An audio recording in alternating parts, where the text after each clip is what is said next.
everybody. Hope you're having the best day of your life. And if you woke up in America this morning, it is truly my belief that you are the 1% of all time. You got freedom, you got liberty. Don't allow any crazy politicians to convince you that you're a victim when you woke up in the greatest nation that has ever existed. So get after it, people. Be thankful. You're the 1%. You won the lottery. Be thankful to God and get after it. Go make some money, people. Live that American dream.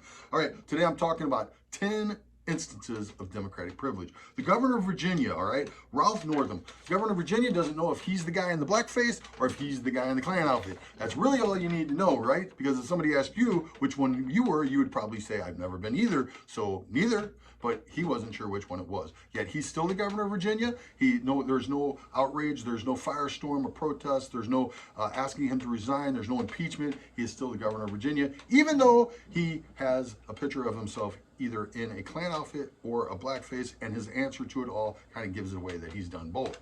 All right, governor of Virginia, Democrat privilege. Governor of New Jersey, all right, governor of New Jersey, Phil Murphy. Phil Murphy orders COVID-positive patients into old folks' homes, to nursing homes. And as a result, 6,700 New Jerseyans died, okay? 6,700 elderly people in old folks' homes in New Jersey died as a direct result of this decision. The parents, the children of these people and the grandchildren of these people are outraged. One of the parents actually, or one of the children actually said about her mother, she said, "My mother died scared, neglected, and alone." Democrat privilege, the governor of New Jersey, Phil Murphy. Democrat privilege is very similar. Governor of New York, Andrew Cuomo. Andrew Cuomo has more deaths than anybody else from COVID, over 32,787 deaths.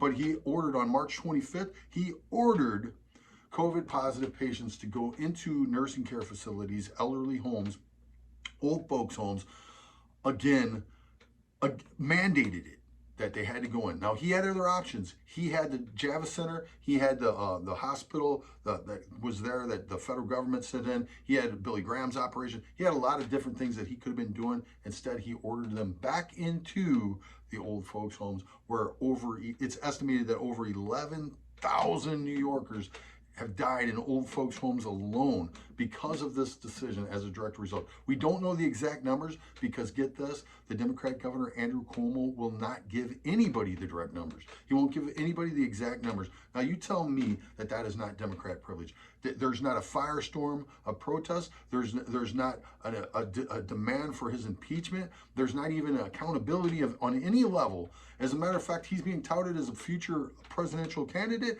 and he's actually being touted as having done it right and being a genius.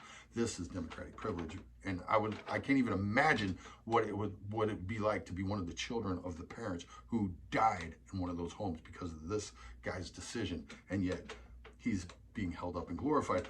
Mayor of Atlanta, Keisha Lance Bottoms, Democratic Mayor of Atlanta, Keisha Lance Bottoms allowed a Wendy's to be burned to the ground. She allowed her political allies then to have that position. She told her police to stay back. She allowed Black Lives Matter to occupy that place and to patrol that place with armed weapons for 3 weeks. On July 4th, Sequoia Turner's mom is getting off the highway. She turns it to this checkpoint that Keisha Lance Bottoms allowed to be set up, told her police to stay back. They tell her that she has to turn around. She's very tired. She just wants to go home with her daughter. She tries to go around the checkpoint. They shoot into the car. They shoot Sequoia, beautiful little 8-year-old Sequoia Turner, in the head. They kill her. She dies in her mom's arms saying, "Mommy."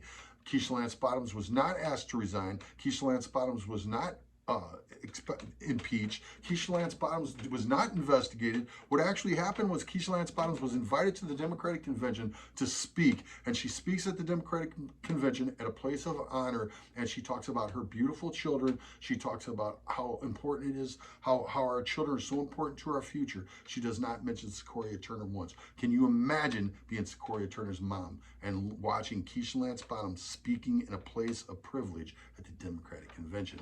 That is Democratic privilege, and that is disgusting. Joe Biden. Joe Biden.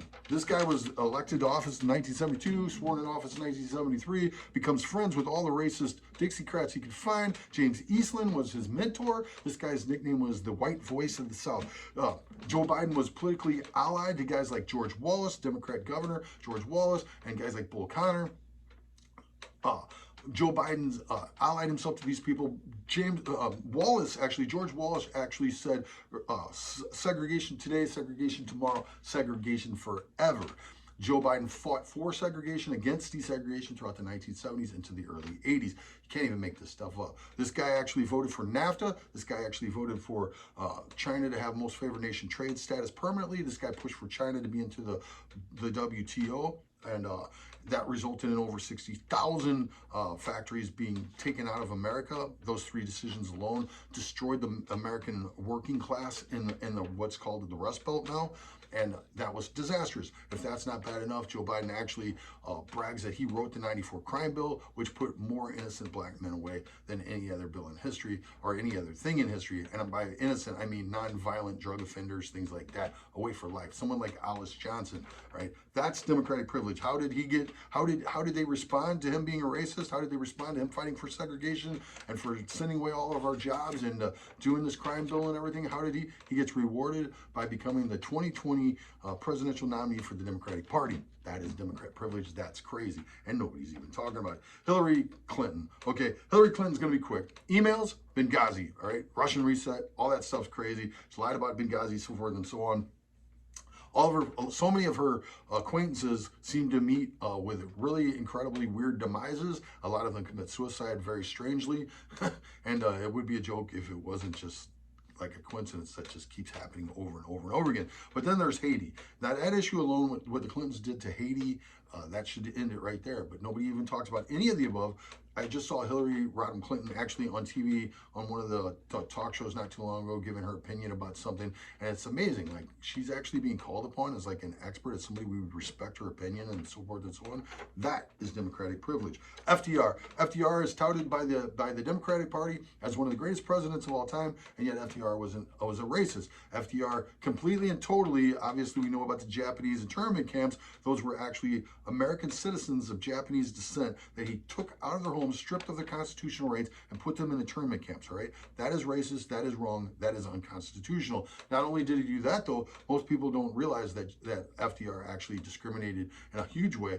He was a racist totally through and through. He kept the federal workforce segregated, he kept the military segregated, and he would not allow any of the black athletes from the Olympics to come to the White House. You'll never see a picture of FDR with his arm around Jesse Owens, the great American hero, because FDR was a racist. That is Democratic privilege, that they do history like that. Harvey Weinstein, Jeffrey Epstein, just had to throw them in. Guess what? There's no way in the world those guys get away with doing the evil things that they did if they weren't tuned in and locked in and had Democratic privilege. If those guys were Republicans, they would have been out, they would have been busted decades ago. Democrat privilege, 100%. Woodrow Wilson is touted as being an intellectual and so forth and so on, but in fact, Woodrow Wilson was the first Southerner elected to the presidency after the Civil War, and Woodrow Wilson was a total racist. He segregated the federal workforce, he segregated the military, he loved the movie Birth of a Nation, which glorified the Klan, which was okay with him because he was a huge Ku Klux Klan supporter.